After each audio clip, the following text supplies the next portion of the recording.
Il-Ministeru għall-Intern, is-Sigurtà, ir-Riformi u l-Ugwaljanza bisħab mal-Komunità Musulmana f'Malta qed jassisti fil-ħażna ta' provvisti umanitarji biex jinbagħtu f'Derna l-Libja, hekk kif dan il-pajjiż għadu jbagħti mill-effetti li ħalla warajh l-arar ta' ftit ġimgħat ilu. Il-provvisti qed jintlaqgħu fiċ-ċentru miftuħ ta' Ħalfar.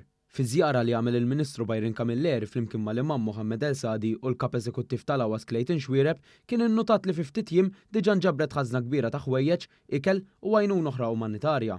Il-Ministru Kamilleri spjega li fisem il-Gvern mill-ewwel laqgħa talba li saritlu mill-Imam El Sadi sabiex Malta tkompli tassisti lil-Libja u jintbagħtu provvisti umanitarji f'Derna. U semma l-impenn tal-Gvern Malti biex jassisti lill poplu Libjan f'dan iż-żmien diffiċli li qed jaffaċċja anke permezz tal-għajnuna fit-tfittxija u s-salvataġġ li taw il-ħaddiema tal-Protezzjoni Ċivili u l-Forzi Armati b'mod immedjat f'Derna f'wieħed mill-akbar kontinġenti barranin.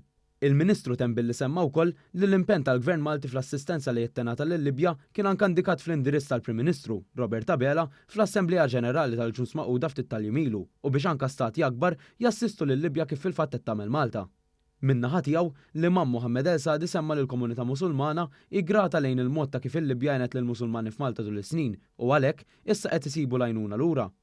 L-Imam El Sadi irrikonoxxa kull għajnuna lill-Gvern Malti tal-Libja fl-aħħar ġimgħat. Il-provvisti fiċ-ċentru miftuħ ta' Ħalfar ser jibqgħu jintlaqgħu sa nhar it-Tnejn, 2 ta' Ottubru.